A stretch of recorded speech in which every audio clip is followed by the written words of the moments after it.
Why don't you just start off with just maybe for people who don't know you at all, about a little bit about who you are, where you live, what you do? Yeah, I live in South Carolina, Charleston, about 30 minutes from the beach. Backstory is I came from Ohio. It's kind of like in a football town that like that's all anyone ever cared about.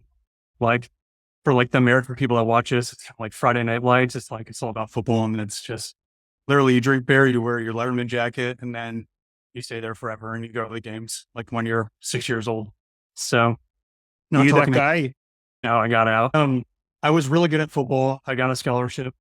Everyone told me I'd be able to basically write my own ticket and stuff like that. And like forever, it didn't feel, it felt like I either played football forever or there was no way I was staying here and doing the same thing. So I go to school, Hmm. played football. I didn't make the pros because I went against two pros every single day and benched 600 pounds. And I just didn't have that type of strength. So I just got dominated by people like that. So there was still my good friends, but I just didn't have like the elite skill set, I guess you'd say. So, little life story. My wife is like, "Hey, I'm getting out of this shitty town. Basically, I'm moving to Texas. Do you want to come with me or not?" And so I was like, she gave me like an ultimatum. It was literally like, You "I'm weren't moving." married yet at that point, right? Though. No, we were just dating. So, but she was with me all throughout college with the whole journey so far. But she was like, "I gotta get the hell out of here. You're either coming or you're not." So I thought about it for a night, and I was like, "All right, I'm all in." So we moved down to Texas, and that's basically how we got started. She supported me for a while. I'm actually going to tell you a little personal stuff, but she got a job right away because she's like wicked smart. She got a job right away after that at Exxon in oil and gas, managing a team pretty much right away in safety. And I was like bumming it, trying to figure it out. And then luckily I was like a good communicator. Hopefully, like I'm coming Mhm. off now, I have a pretty good personality. So I got into sales, started off with sales. I And knew, I knew that was coming. Anybody who's a good sports person ends up going into sales. well, it's like the easiest barrier. It's like, where's the bridge? This is the bridge to making money. And then you kind of get sold the promise too, right? And like a kid fresh out of college, I was Yeah. 21, 22 years old. And I still like, I was like, what the hell am I supposed to do with my life? I just moved to Texas. I don't know anyone. You know what I mean? So I'm looking at some jobs and I actually found Aflac first, which is just like laughable when I think about it. Like, they're an insurance company. Um, Okay. Aflac like premiums and contracts and stuff like that to help, people that don't have good insurance. I was in that for like 2 months and I just was like not motivated to work. It was all commission. I like hated it because I was like banging on business doors. Is that like real hardcore boiler room type sales? No, like no one wanted to talk to you. You know what I mean? Okay. And like, there's two types of personalities. You either take that and you build up the resilience to be like, I want to keep going, or you Yeah. kind of shut. And personally, like I kind of shut down because I was still in this space and was like, I know this is not what I want to do. So why am I wasting my time doing it? You know what I mean? Mhm. So after a couple months, like I went to my boss and he thought he was taking me out to dinner. I actually went there and I was like, "Hey man, I'm quitting." He was like, "Oh, I thought I was going to pay for a meal. We'd talk about like your territory and stuff like that." I was like, "No, this just isn't for me." So spent a few more months, like basically soul searching and got into finance actually. And I found a great job in finance. It was a bid with Cox Automotive, really huge brand across the country. If you've ever heard about that. And basically at that point, I was lending money to automobile dealers, like the mom and pop dealers on the side of the street. And I would give them between like $50,000 all the way up to like a couple $1,000,000. Hmm. So the like high risk, high reward thing, I'd give them money and then I'd have to go in and basically manage their business. So keep in mind, my background in school was I went through like consulting and I did marketing and sales and like that was literally my degree. So I knew what I was talking about. And at this point, I like educated myself too, kind of between that gap of like, what am I supposed to figure out? I read a bunch of books and I've always been like a good self educator. That basically like from 22 for 23 years old, I was just handing out giant sums of money to like these dealers who are like 56 years old. You know what I mean? We had these car dealerships and I basically would walk in as a kid and say, "Hey, I gave you $500,000. You're going to buy this type of car and this is how you're going to run your business." So you can imagine the kind of like flack that these business owners gave me, right? Yeah. Screw you, buddy. Who the hell are you to come in my place and tell me what to do? 24/7. They're basically like, just, is it okay if I cuss on here? I don't know. Yeah, of course it is. Yeah, okay. They're basically just like, I had plenty of people like just, gave me the fucking money and got on my way. But it was a real thing because it was either the dealership did really well, everyone made money, or the dealership would not pay their bills. So it was like a Dr. Jekyll and Mr. Hyde thing. And when things were going good, everyone made great money. Yeah, go ahead. Were you responsible for like the performance of the loan as well as the sale? Like, Oh yeah.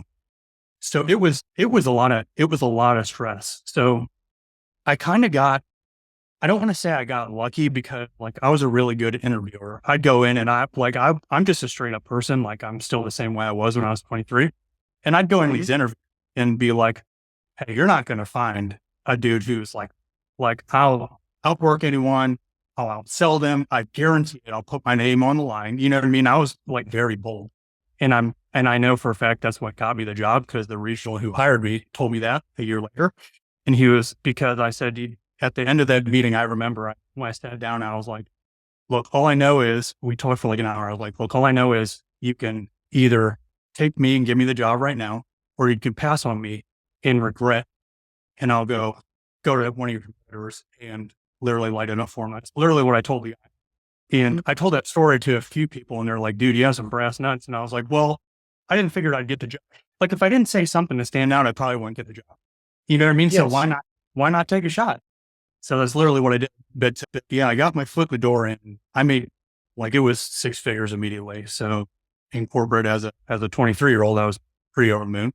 You know what I mean? Cause everyone I knew was making 35K out of college. But it taught me a lot about people skills and just business in general. But it taught me a lot about stress too and trying to manage that because I had a lot of nights where I was out at 6 and then back at 11 a.m. or I was literally repoing cars at 2 a.m. because I had some You had to dealer. personally go and like Oh take the yeah, keys off of people. couple dozen times. I don't know if I already said it, but it didn't happen to me, but I had a buddy who was trying to take about 250K from a dealer who defaulted on all the loans. And the guy pulled a gun on him personally, like right parking lot. So it was like there was a lot of tension because basically like if they put all their chips in the basket of not me, but the company that I was with, how they couldn't pay the company back. My company was going to ruin them. And Yeah, you so become the villain. You go they from knew being the that. hero So I was to being the villain. 100%. So it was like I said, there was never like a lukewarm in business. It was either you have a great relationship with John or John's screwing your ass hard and you got to be up late at night and like figure out when he's really going to pull the rug underneath. You know what I mean? And I've had that plenty of times, a few people that would just disappear. I thought that I'd be able to collect money the next day and I go back at 7 a.m. and literally like $300,000 is missing. I'm sure you can imagine what type of conversation that was like with my boss. So I don't want to get too long in that, but it was a lot of like nightmare stuff. I made a lot of money, but it was so much stress at that age. I did that for 5 years. And then I actually was like, it was really toxic. It was like a buddy situation too. As you can imagine, like it was kind of like the finance people from New York, but they just created like that same space in the automobile industry. So there was like all the VPs with the yachts and, the main people at the top, and they just promoted from within, which they loved me. They wanted to actually promote me, but I didn't want to do it because after a handful of years, I was just like, this isn't it. Cause I felt morally bankrupt, to be honest. I started feeling like really bad. Like, Really? yeah, because some of the dealers like had kids and some of them were decent people. They weren't all bad. Like I had some that would just disappear with cars and flick me off driving away. And I'll never forget. I have a couple dealers that literally stole the keys and were ramping over sidewalks to get out on the street and just disappear, stuff like that. But there were also some who were trying to pay the bills and they were trying to work it out with me. And then like corporate would say, no, you need to do this. And I would have to take everything from that. And I like their kids are literally sitting there with them. So, and knowing that It's when you're hard. taking, I'm like, hey, you got to figure out some way to pay 350,000 back and still provide for your kid and give them food and send them to school or whatever you want to do. You know what I mean? So those conversations were heart wrenching. If you, you know, morally care about other people, which I do. You know what I mean? So like you have to be a cool son of a bitch to like to just do that, in my opinion. But it was it was a legit toxic relationship, with the company and just like the higher ups. And after a while, I just told my then wife, we got married during that process. I was like, there's no way I can keep doing this because I'll die of a heart attack if I stay here forever. It's just too much. But yeah. And And then, then you saw an ad late and you typed how to make money online into Google and you saw an ad late one night. yeah, that's literally what spawned it. Mm-hmm. In between that, I had someone else who invited me over to, this is all in Texas. And then they invited me over to South Carolina, and I actually went to a competitor and they gave me like the whole Eastern wing. So I went to a competitor and did it for a year. But during the process, I knew I wasn't going to do that. So I started going down the rabbit hole of making money online because I was like, hey, I'm going to do this for like a year, maybe two, but I need like an exit ramp. So that's when the wheels started turning. Like, how can I use my sales skill set, conversations I've had, things I've learned, and basically make money for myself. Right. So, and I actually think it's really funny. I can't remember exactly, but I started reading books. You go down like the main books like Tony Robbins and Dave Ramsey, financial type stuff, just looking for like some nuggets that I could figure out. And then I start figuring out what copywriting is. And then I get into like the Dan Kennedy's and stuff like that, and Gary Mm-hmm. Halbert's and all the legends in copywriting. And as soon as I've like figured out that I could do sales online without talking to anyone and make money, that's all I was like, that's like the ticket. You know what I mean? Like I was for real, like, this is exciting to me.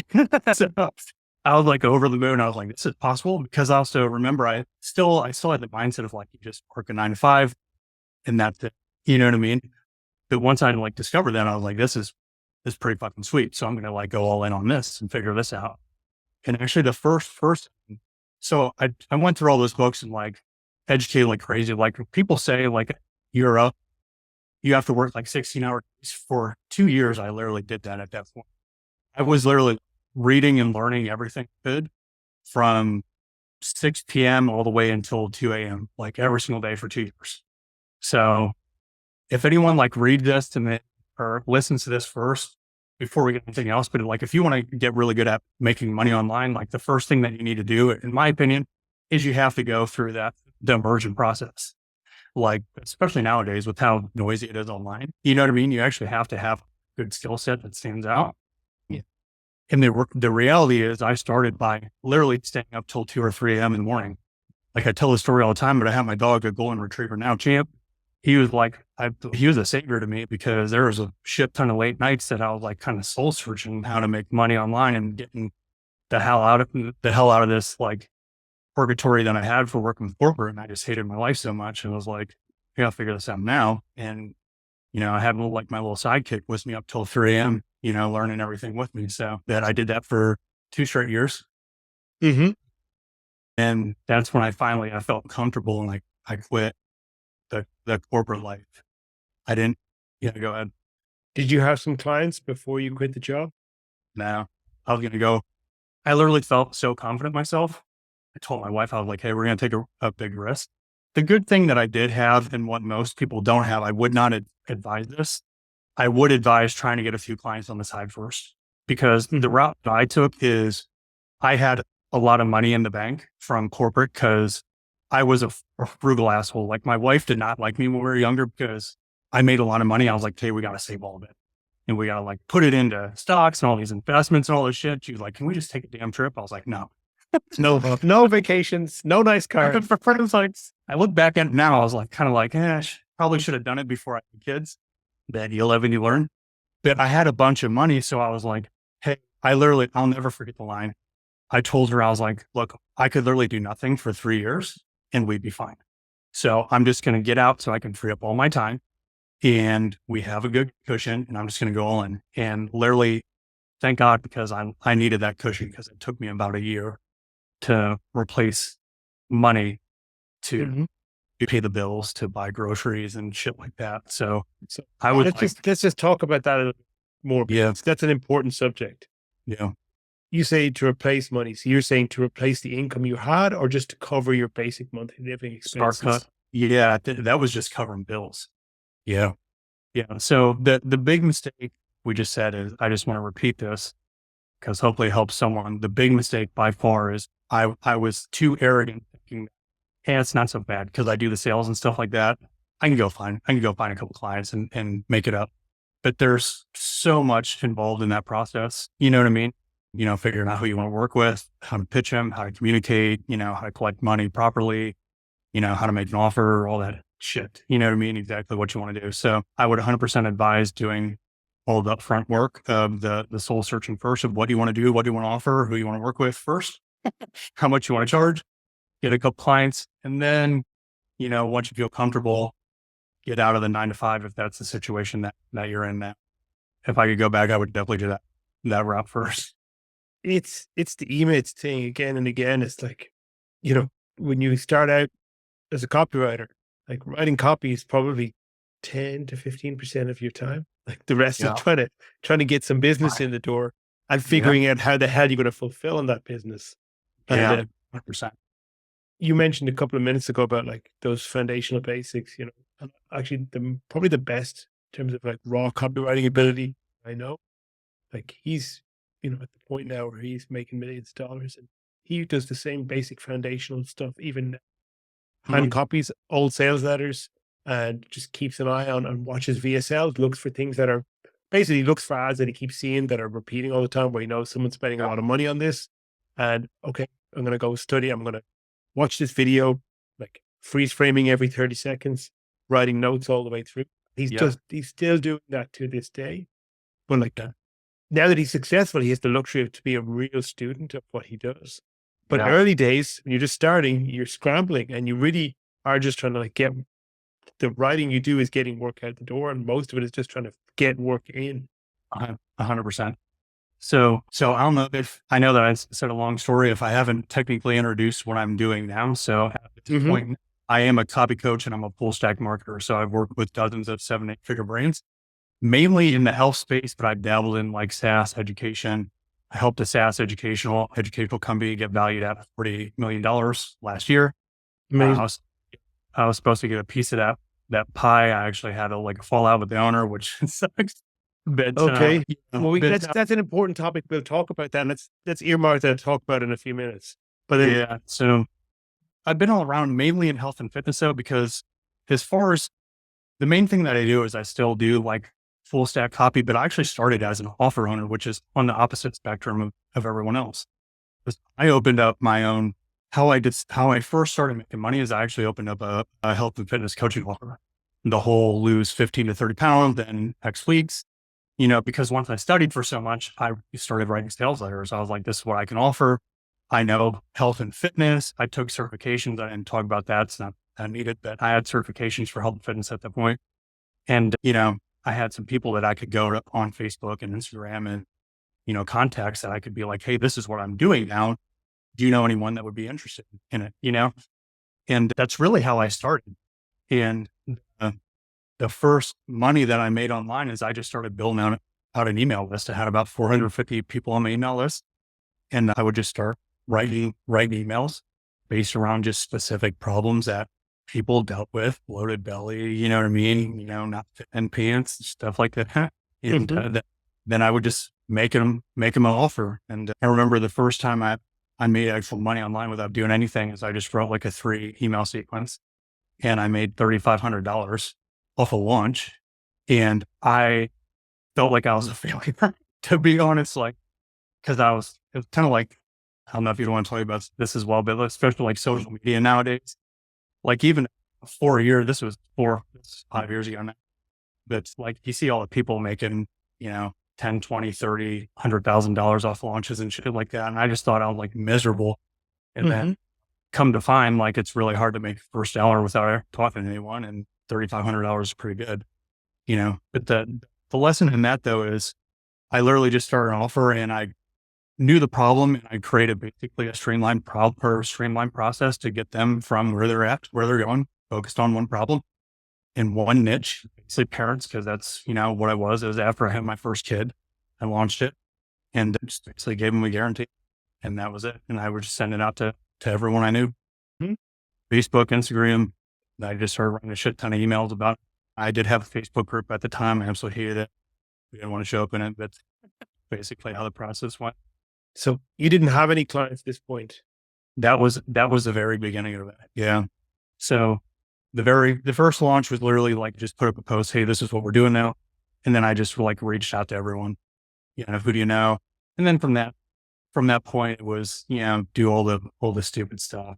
Maybe do a Facebook group, start trickling them into an email list, also do a podcast, have all those things that are just sitting there. Anyone could go look it up. But yeah, it was literally just went to my contact list and how many people can I talk to and who can I offer? That's how I made the first amount. And then once we got some success, I use the success stories. You just start talking about them online. I did this for Eric, and this is the results that I got. I mean, this is how it changed his life. And then that's when the referrals started coming in consistently. But yeah, I mean, that was the crux of it. It was just taking my communication skills and packaging with copy to understand how to basically create an offer and sell. And then, the writing just enhanced it. You guys keep putting posts up on Facebook and email. And did you maybe you didn't like make a transition from promoting yourself as a fitness coach to actually to doing work with other fitness coaches?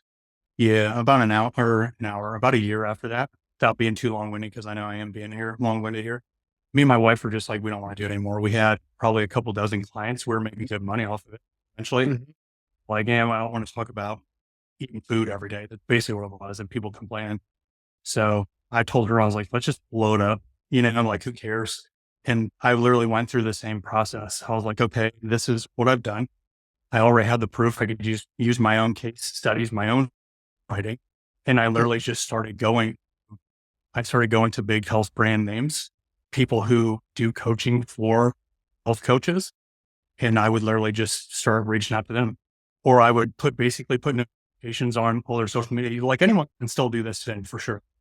But like I would basically, it's kind of like the dream. It's not the dream 100, but I would be like, hey, this is the 20 people I absolutely need to work with.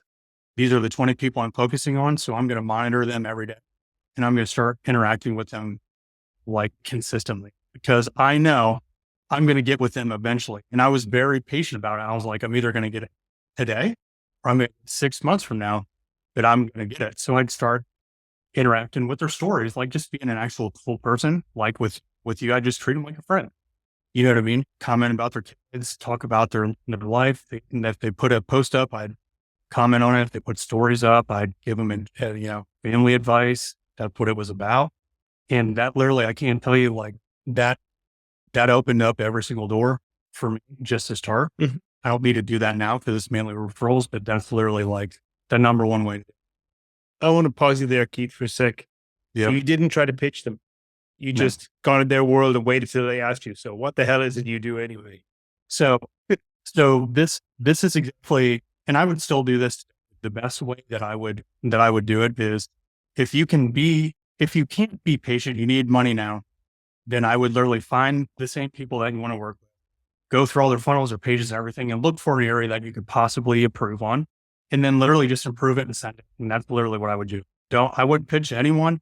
I would rewrite basically in above the fold. If we had a landing page, rewrite the whole thing, probably give them 2 options and say, hey, love your work, been following you for a while. I had some extra time, so I just wanted to rewrite this. And if you want to use it and test it, let me know how it goes. If it goes well, I'd love to talk to you more about it. That's literally it. If anyone trying to find clients now could do one of those a day, you will have a client in 20 to 30 days. I can almost guarantee it. If your work It's is so good. simple. It's so Yeah. simple. But for some reason, people would rather spam 50 people a day with crappy, stupid messages than actually just spend the same amount of time like doing a nice piece of work that will impress the hell out of somebody if you said to them. It's still today, it's just so different still, because no one wants to do it, right? Everyone wants to use like the fake AI voice and, take shit from Google and AI copy it up or copy someone else, or like, but if you actually just spend some time, that's what, like, it bonus points if you have a person that you genuinely would like to work with. You create a small relationship with them for a few weeks, and then After 3 weeks, you like, hey, notice this, rewrite it for you, test it out. That's literally it. You will get a conversation. If your stuff is good, you'll get a conversation, guaranteed. The easiest way to get a client, anyone can make money. Now, obviously, you have to be able to sell after that point. Mhm. You know what I mean? But that's the easiest way to get your foot in the door. And that's literally like, if anyone watching this knows, IFCA, Jordan, Aaron Duggar, I've been working with them for years. Then Pitstick, Vital Coaching, BioTrust, people like that. Like I've literally done this exact same approach with all those brands, Corey Kelly, like all these different like personality based health and fitness people. Same thing. I literally have just done that framework over and over again, and just a little bit better than what they were doing. It's really all it takes. And you just have to be a normal human. You know what I mean? Just have a conversation like this. That little bit better than what they're doing thing is actually a kind of important part as well, because the mistake, my classic mistake was like working with people who were trying to launch something new, thinking I can help them. And I think it's sometimes born of like, you don't feel confident in your skills yet, so you don't want to go after that client who's already successful. But the reality is that client is already successful. I mean, you can oftentimes like your work might not even be that good and you'll still make the money because they just need Yeah, more copy. They just need more copy out in the world. 100%. I think it's just, that's so true. It's all about the action, dude. Like, so I am someone who has like chronic self-doubt even till today. I'm not afraid to admit that. I overthink Mhm. everything. You know what I mean? I'm like overanalyze my work and my copy and stuff like that. So I'll pay other people to do it for me. You know what I mean? And then and people pay me to do it for them, because when I'm doing it for other people, it's not my own work. I can easily be like, hey, I have fresh eyes. This is all wrong, fucked up. I'll fix it for you. It's just a natural thing. So what I would say with that is like the action, can outpace like the stress or like the anxiety that you get from actually doing the work. Because oftentimes, like you said, you might think it's not that much better, but to their fresh eyes, they might think it's miles better than what they had because they wrote it or someone else wrote it, or maybe it's fatigued and did for a really long time. And odds are they'll look at it and they'll be like, I've never thought about this angle, or this looks great. You know what I mean? Because it's new and it's different, you know what I mean, to what they've been doing or what they're used to. Even if the copy is not that much better, the fresh Yep. perspective could get your foot in the door immediately. You know what I mean? So I would just say no matter what, I would just do it and send it. Like there's no downside to it. The other thing is it can be that sometimes they just need more. Like, Yes. they're putting out 3 emails a week because that's all they've got time for. But if they put out 7, they might not double their sales, but they might make 20% extra sales. Yeah. And just Yeah. giving them those few extra emails, that on its own, because they've already got the momentum, you're going to give Yeah. them a win just by giving them a little bit more than what they've already got already. On the 100%. opposite side, working with somebody who's trying to get something new off the ground, you have to work way harder. And then Yeah. it's in the end, it's still a coin toss whether it works or not, because that's just how it is with new stuff. Yeah. I would never do that. I foolishly, not that long ago, I went in with a guy who has a really big social media brain, but he doesn't have an email list. And he had all these contacts and was basically starting the email list from ground up. And it was just a complete headache because you'd have to get them used to opening the inbox, and you have to prime the domains and like the authority, and it was just like the reputation. It was just like a nightmare because it takes a long time to get someone used to buying from an inbox rather than just watching their fast social media clips. You know what I mean? So 100%, if you're going to go for clients, just find people who are already doing the thing that you want to do at a high level and basically try and improve upon it or provide more of it. So I wanted to come back to the thing you talked about, or you touched on earlier, if you want to speak about it, which was you did a project with helping a company basically get sold or get acquired. And Mhm. then there was an intention, or there was an expectation that some of the benefit of that sale was going to come to you as a performance payment, and that didn't I was, transpire. I was going to get 2%. And so it's easy. A promise only comforts the fool, right? That's a hard lesson to. But can you just maybe walk us through that process and tell us about why it didn't pan out the way it was supposed to, and what you learned from it, and what you would do differently in the future if you want to work on performance like that? Yeah, 100%. Well, it wasn't pure performance. He was paying me very well too, Mhm. but I had the sales and the marketing team. So my task was so let me back this up real quick. It was an education SaaS company and the Hmm. technology was great. They just didn't know how to market it. So I knew the problem and I told him, they fix the problem, but it's going to take this, this, and this. So he brought me in and part of the compensation agreement was tiered percentage based. We achieve X goal, you get X percentage over X period of time, basically. But I'm also going to pay you X amount every single month as well for my work. So it was very lucrative. Did you have a contract? Did you have a written contract? Oh yeah. Yeah. Yeah. Yeah. So everything was written. It was in there. But the problem was, so let me, so I had the sales team, I had the marketing team as well. So I had 8 salespeople on my team. So basically we were doing a blend of software, of low subscription software, but then also ascending them to high done with you or done for you, basically services as well. Product. I don't want to say specifically what it was because I Yep. don't ever bite me on the ass. They just know as an education SaaS. Okay. So created a whole marketing system, did a lot of their ads, funnels, not so much funnel. Like it was a mix between corporate and direct response. I blended both, basically both together. So you can think of like the really bland corporate shit and then really hardcore direct response, but they had a baby with it. And I mean, we would have 250,000 to 500K launches monthly doing this. And it was very lucrative and we were doing really well. The problem was after about a year, we hit a snap and the guy had investors and the investors came in and there was one guy who was particularly ego driven and he thought we were doing everything wrong. Me and the CEO and the leaders of the company that were on the day to day were all on the same page. We knew what we were doing. We knew how the system worked. We knew kind of like the gaps and, what we needed to fix. But a lot of the problems were like getting consistent A players, which is when you're scaling, that's usually like a big problem, at least what I've experienced. I've been a part of other eight figures and on the inside, it's typically what it is, getting the right A player people consistently in there that can show up on a high level and produce.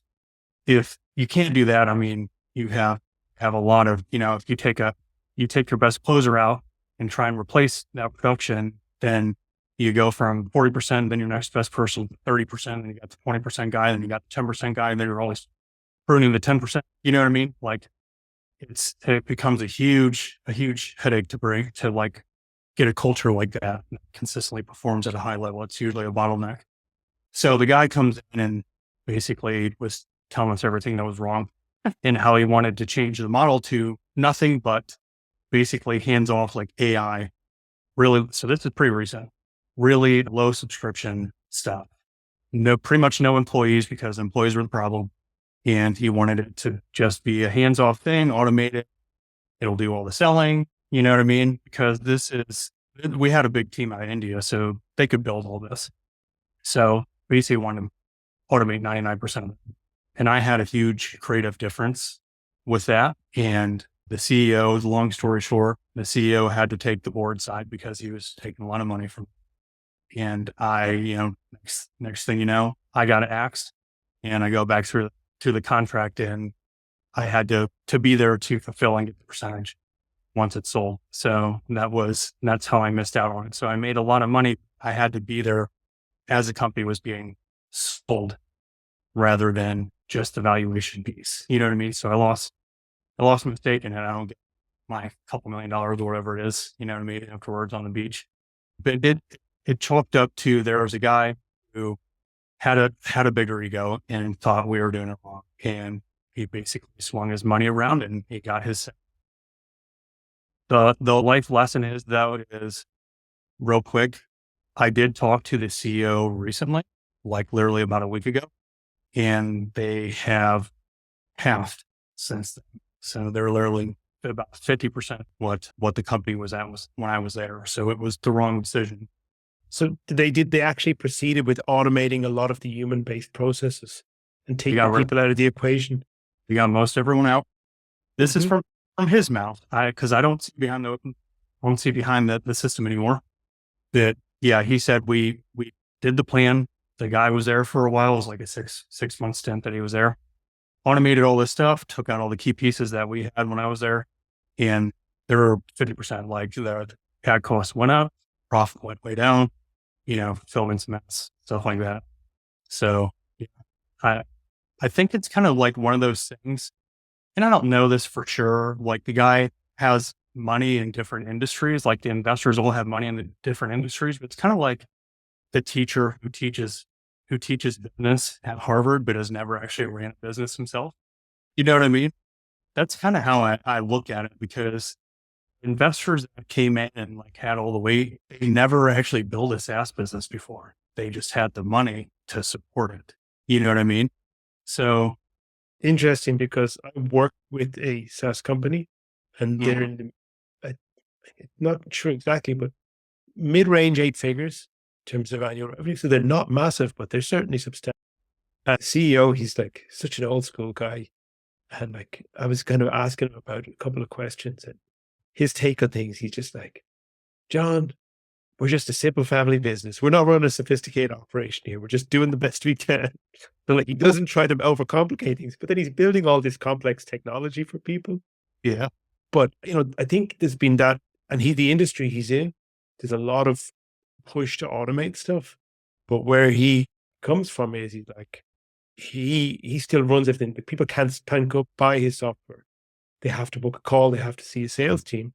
And even though a lot of his clients might be solopreneurs, and he's like, if they're making less than a certain benchmark number per year, I'll still take a call with them, because they could be my customer in 6 months or 12 months time. And my salespeople will chat to them, help them, and say, hey, we're not ready to onboard you yet, but do this, this, and this. And let's chat again in 90 days and see where you're at.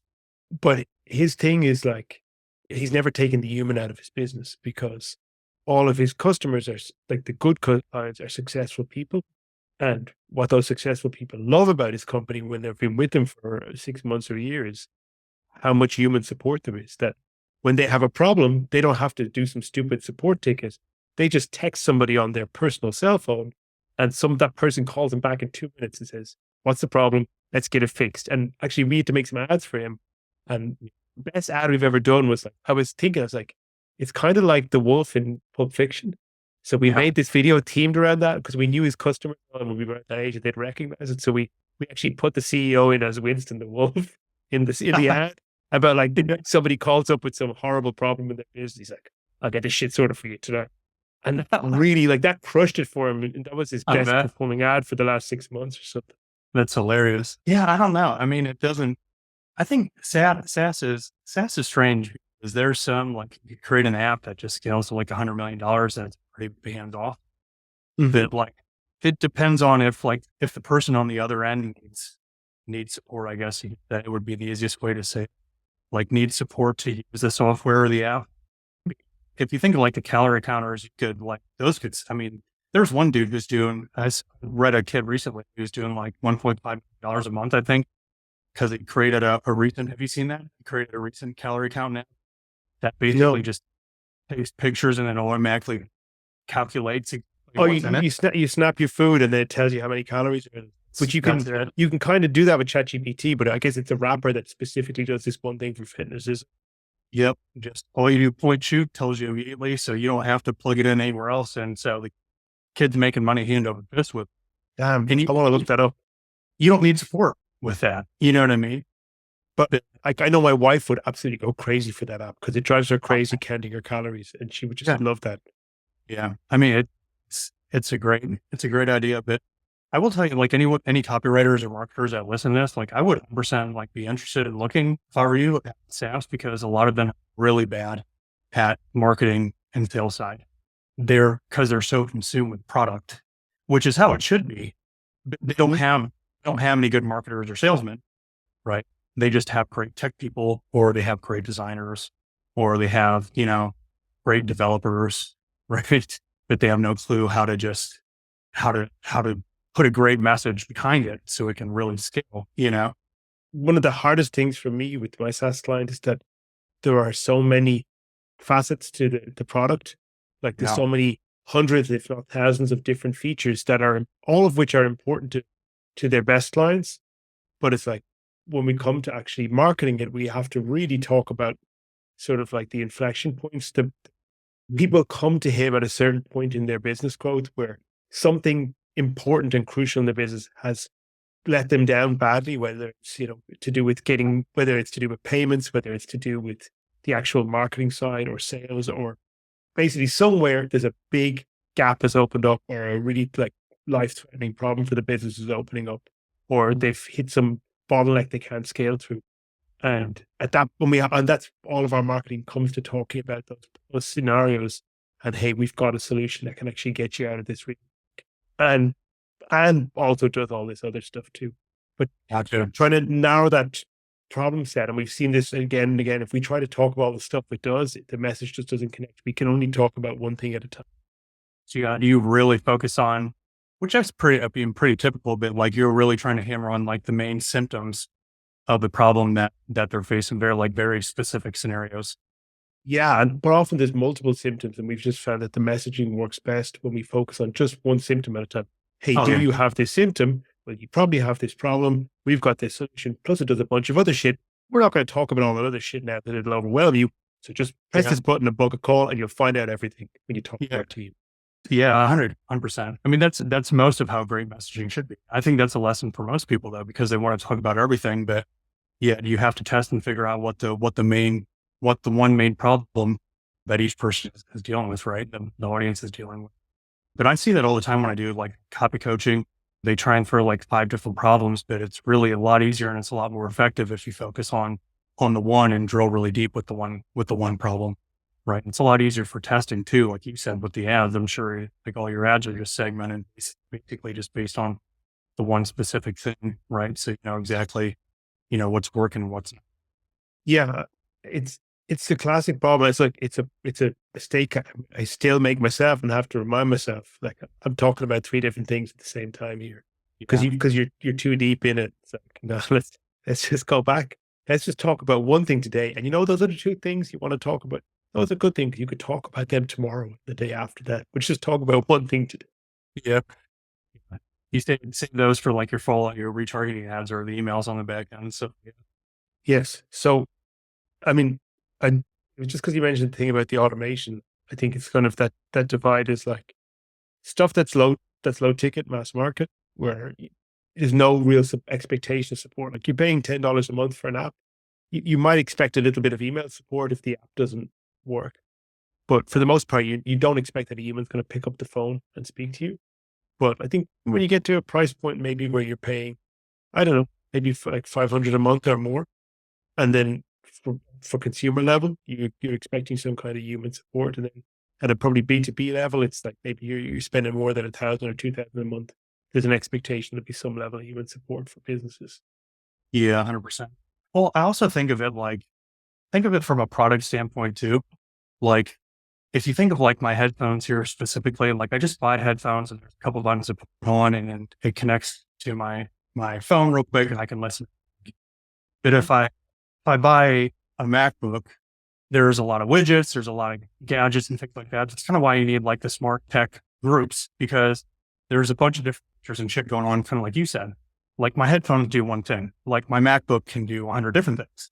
So, and there's 100 different problems that could happen. You know what I mean? It's kind of like the same with most products, like I've worked with a coaching business that same kind of like what you're saying. They help other health and fitness coaches scale, to 30, 40, 50K. There's a billion things that can go wrong in your business. But, if you give out one product that just helps you get their first client, there's a lot less shit going on. You know what I mean? Does that make sense?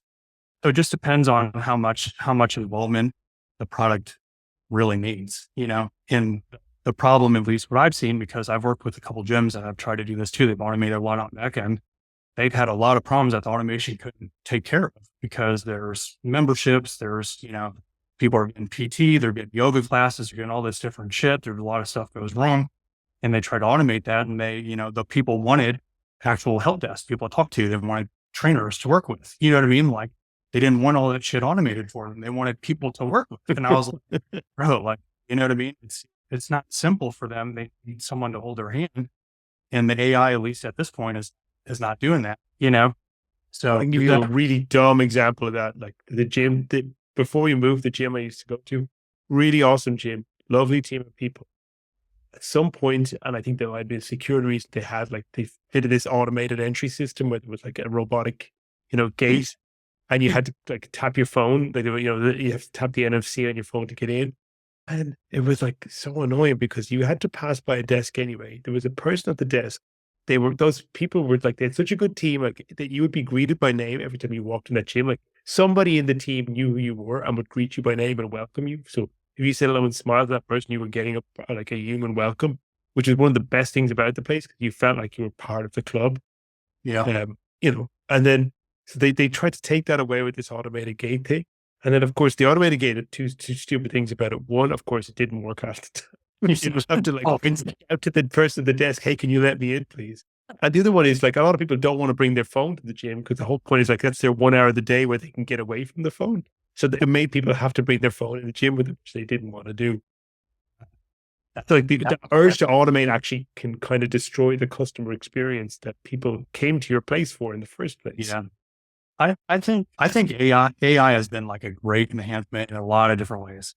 I don't think it'll 100% replace humans just because it's just a natural thing to crave human interaction and just to want to speak to someone rather than a robot. Even if I don't give a shit if it sounds like a robot, like people, me personally, just my personality, I still would rather pay a person and talk to someone that sounds like John. I'd rather just talk to John. You know what I mean? It's just not the same to me.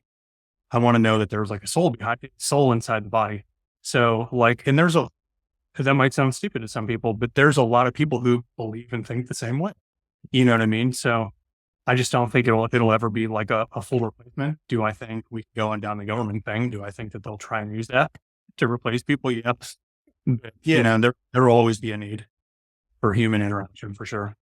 We are getting to the point now where I think people do not want to learn the user interface of the N+1 app that's in their life at this point. Yeah. And the other side is like, there's quite a lot of techno utopianism like these days. Pretty, and I get it. Like things are looking good. Bitcoin's on a tear. We're going Yeah. to the moon. Like Mark Andreessen is kind of one, like the guys who's suddenly become he's become more visible and pretty outspoken on Twitter. And I like the guy. He's got a lot of interesting things to say. Like this idea that you'll automate the whole economy, and then it's like, okay, well, and then people will be free to just make art. And I'm like, there's a bit of old biblical knowledge there about the devil making work for idle hands. And it's like, Yeah. you're going to have less people around if there's not much work to do because you can't just have a, but I've been to places where there's high unemployment and people don't have much to do. And even if the sun is shining every day, all they start to do is make trouble and strive for each other. You got to keep people busy. So yeah, that's 100% agree. That's what I was going to say. Like all I think about is it would just be like mass frenzy. It would just be cabin fever from everyone because people have to work with their hands. They have to communicate and they have to feel a purpose. Right. So if you take that away, I don't see how much good will come out of it. Obviously there's some personalities that can do it, but the best pairing is we use it as a sidekick to accelerate skill sets and efficiency and production and stuff like that. There has to be some guardrails, 100% to make sure it never gets to that point. Last thing I want to ask you about, Keith, you've used this terminology of like a full stack marketer a few times during the call, and been hearing this for a couple of years. I know Kiala Kane had a business based on this idea of full stack marketer. And my friend Matthew Volkman has been using this a lot. And I kind of initially thought it was goofy, that it was like just something borrowed from the software engineering world. But I am starting to see why it makes sense as a descriptive, because to be competent and useful to clients, you need to have a range of different skills these days at a marketer. So would you like to just maybe talk a little bit about that idea? Yeah, I would love to. I'm not big on social media. If anyone looks me up, you can look me up. It's just by my first name. I don't put out a whole lot. I kind of dabble with it. But if I were to, this is, hopefully someone takes this because this is 100% where the economy and everything is going, at least on the info product coaching consulting space online. If you're a freelancer or you really want to stand out and work with big brands, you have to go from being just a one skill, one trick pony, like everyone says, niche down, focus on this. I literally last 2 years, I have not believed in that. I believed in being as useful in as many ways as possible. So I do say I'm a full stack marketer. My actual branding is called a growth entrepreneur because what I do is I have a whole skill set. It depends on what everyone needs, but like I told you at the beginning, the couple years that I took learning, like I learned everything. Like I already knew sales, I already knew communication. I could go sell at 80%. That's why I made so much money in my first business. Like I would close desperate mom. No, I don't want to sound bad, but like desperate moms on like 85% for, $4,500. Like it was very easy sale for me. But like what I do is I go into businesses and I basically identify and I tell them all the areas that could improve and how I can fill the gaps. And I don't just say, I'll write your stuff. It's the whole gambit if I feel like they need it, right? Just like you, like I could set up the ads. I don't always want to, I don't market it, but I could set up the ads, I create those, I can write copy. I know the metrics, I can do CRO. I can do all the funnels. I can do the back end stuff. I can do the upsells. I can do the downsells. I can write your sales. I could even get on the phone and sell. So I literally have that skill set and that's how I market it. So I market it as a growth entrepreneur. And when people ask me about that, I usually find out what problems they have. And they say, I'm a growth entrepreneur because I insert myself in your business. I'm basically your growth partner. I'm committed to helping you make more revenue through these channels, whatever it is. You know what I mean? So I'm not copywriter, which people still need, but the takeaway for anyone listening to this would be like, if you are a copywriter or even if you are like a salesman, what are one or two actually skill sets you could pair with your main skill? And how could you package that and sell it? Because you're infinitely more valuable. You're a lot more useful to the business owner. Because I can tell you the last 2 years are a lot of proof. I've worked with long-term with a handful of figure guys. None of them want just a copywriter. They want a partner that takes stress off of their mind. I've had the conversations a million times. I've talked to them directly on here, like, hey, what do you want? People who are making $20 million on their own personal brands. And they're literally like, I want someone who can do the job at least as well as me. So I don't have to fucking worry about it. That's literally it. So if you can do that, you're going to make as much money as you want. You're going to be pretty much irreplaceable as long as you can do the work, right? So if you can't do the work, I'd figure out, hey, what are the skill sets? Are the skill sets that I need that I can package together? How do I become really competent at the secondary package that complements the first one that I have? And then how do I go insert that to make them more money, but mainly release stress? Because if you're going to go after brands, and this works for small brands too, but if you want to go after like bigger brands, like you got to think a lot of them have sales teams, they have VAs, they have setters, they have like maybe a couple marketing people, they got, people looking at data, so they don't want to do all of it. If you go in there and you're like, hey, here's a proof that I can do these three things, take it off the plate so you can focus on scaling or product or whatever it is. You're going to be there a long time. So that's just my advice on like how to position yourself. If you talk to any prospects or clients or anything like that, or if you look for anyone that I can help with, but that's really what the full stack. I do put full stack marketer, but when I talk to people, I say I'm a growth entrepreneur just because it's a mechanism. Sure, but everyone loves it, so I'd find your stick and what you can do. But yeah, I mean, it's really just being able to provide the whole spectrum at a very high level, and then not overwhelm them, but insert yourself where you're needed. Like the reason that I've done very well with a lot of different clients, I've been there for a long time, is because I pick my lanes and I take control over a few different skills. I'm not an irreplaceable writer. They would probably be like, hey, I can just go to copy AI or Claude or someone and write my emails. You know what I mean? I do much more. I do the strategy. I come up with the offers. You know what I mean? Like that's a very big need, and it will be a big need for a long time. Yeah. The days of being the company who just ships Google Docs to clients, that those days are gone. You gotta be able to bring a little bit more to the table. It is. I will tell you, I don't know if you pay attention to LinkedIn at all, which I don't. It's awful, but I know it's important. Gosh. I post the most out of LinkedIn because I'm just like, hey, if I'm going to do anything online, I'll just go for like the 8-9 figure people and worry about relationships, really, to be honest. Mm-hmm. But it's dreadful. But it's actually pretty big on LinkedIn. like ghostwriters. They're basically just copywriters for Yeah. personal brand, quick posts. That's the same thing. Someone just popularized ghostwriting. I mean, Charles Miller, I think, was the guy who kind of was it Charles popularized that Burke? notion. I've heard other people talk about it, but like historically, a ghostwriter was somebody who kind of helped, like somebody who helped Trump write one of his memoirs or something like that. That Oh, was a really? ghostwriter.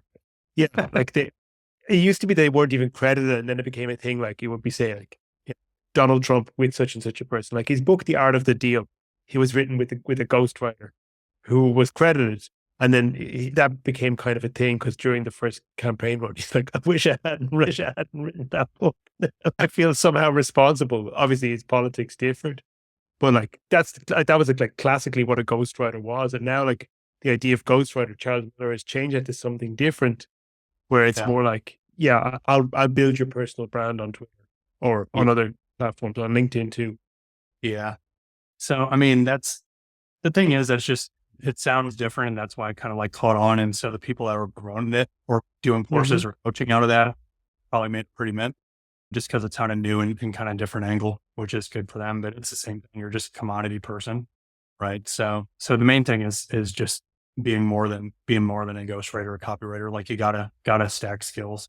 Like look at you, like I don't know if you promoted, but like, how to run the ads, how to write all the copy, how to do the strategy and everything. You know what I mean? Like you're much more than just someone doing creative, which a lot of people just do creative. If you're just stuck with one skill set, like you need to add another one or two, like really fast. Right. Copywriters, and I was this person myself, kind of afraid this idea of, oh, I don't know how to be a media buyer. It's like, you don't need to be a media buyer these days. Like Facebook is doing everything it can to make it as easy as possible. Really, you just need to plug in a credit card and switch on the ads and have some kind of notion about you want them to do this, and then you want them to do this, and then you want them to do this. And, obviously there's a lot you can do, and like it's a journey you go on, but like starting that journey really is a matter. Am I prepared to spend a couple hours figuring this thing out? Am I prepared to like spend a couple hours and a couple of $100 figuring this thing out? Yeah. And by the time you do that and you get a little momentum in, you start to ratchet up the skill level and you incrementally get better at the thing over time. Yeah. Yeah. It really just goes back to like the anxiety and fear, like you said, about the learning process. Like if anyone, this is an open invitation. If I don't even know how many people are going to listen to this, hopefully a decent amount of people, but like, I'm sure I 100% know you're the same way, but anyone could reach out to me and I'll let you know the right people to follow and learn from, because that is a legitimate fear. Like you're going to give your money to someone who's a scammer or they don't know what the hell they're talking about, because staying online, everyone's just a watered down version of other people, which I see all the time. That's why I don't want to go on more rants, but I just hate social media so much. Everyone's just how everyone is. But yeah, like let's keep it positive because we're about to wrap here. Yeah, anyone can reach out to me if they wanted advice of like who to go to, if they wanted to learn a different skill, or even if they just wanted to like talk about like my positioning or how I would market something, or like my doors are open. I'm not going to charge anyone, mainly because John is a dear friend and I'm happy to do this. But it's just want to go back to, I just like really want to hammer it home. Like today, like you have to have multiple skill sets. You just have to. I wouldn't believe or trust anyone that says still to focus on an edge. I hate it so much. It doesn't work for 99%. Like if you just like focus on one niche skill, like please don't do it. Like learn a few. If you know how to copy, then know how to strategize the file, right? And know how to at least skill stack your writing. Don't just an email copywriter. If you're an email copywriter, know how to manage a list and know how to segment and all those things. And then also know how to, write promos on the back end and do sales pages on the back end, which is a huge value that no one really focuses on. But that's the main thing. Be a lot happier for a long. Yeah, I mean, you can go too deep in a niche, and it's a great way to start out because it simplifies things a lot. But eventually, you're going to have to be saying, okay, what else? I went too broad at the beginning. I've like worked in so many different niches, and I've found it like, oh, maybe I should specialize. But like now, kind of broadly, I feel like my thing is stuff that's connected to home services, like essentially businesses that either are delivering home services or that are helping businesses that deliver home services. I work with a bunch of landscapers, but now I'm working with a landscaping events company, another guy who runs a mastermind for landscapers, like stuff that's around that general area, like Yeah, it's home services stuff, but it's not necessarily always that like frontline service provider. It can just be people around that industry. It's kind of broader than a specific niche. 100%. And like, too, it's if you really know what you're doing, I mean, all the principles are the same. Frameworks and principles are all the same and they carry over to pretty much every industry. Like SaaS, of course, is a little different than, hardcore info product coaches online. You know what I mean? But like, you still use elements a lot. Like if you know how to do direct response, you can take that skill set anywhere and just tone it down a little. I mean, it's the main thing is just you gotta know the you gotta know the principles of persuasion and just how to sell personally and just also in print. I mean, yeah, it just always goes back to just understand the skill. If you know the skill, like take it anywhere. Or you understand the skill and you know how to market yourself, you'll be fine. Best place for people to find you, Keith? Yeah, just search my name, Keith Dingler. I begrudgingly, I probably LinkedIn. You Queue up just, on LinkedIn. Spam your yeah. inbox with crappy pitches. I actually had a guy that tried to pitch me like get on his podcast the other day, and then it just turned into a sales pitch. And I just want to you, buddy. But, Yeah. yeah, It's the worst when someone pretends to be networking and then gives you this surprise pitch. It's like someone trying to. It's like it's like a random stranger trying to slip their finger up your bum hole. Like like hold on, we don't know each other that well. way too fast. Way too fast. Yeah, that's so funny. Yeah, never do that. Don't pitch me. I will ignore you. But also, but if anyone's just genuine to me, I'm very helpful to everyone because that's what has done so well for me too. Like if you just network as a normal person, you'd be cool. People want to work with other cool people. Like I try and find, referrals for you all the time. First couple were unsuccessful, but I know that you do good work and I like who you are. So I'm going to send you people that ever come across my desk. And that's just how business works. People do the same thing for me. And I mean, that's how it should be. Yeah. It all comes down to values in the end. Keith, thanks so much for doing this. And I will let you know when it comes up. Thank you. I'm going to start recording. Thank you so much, man.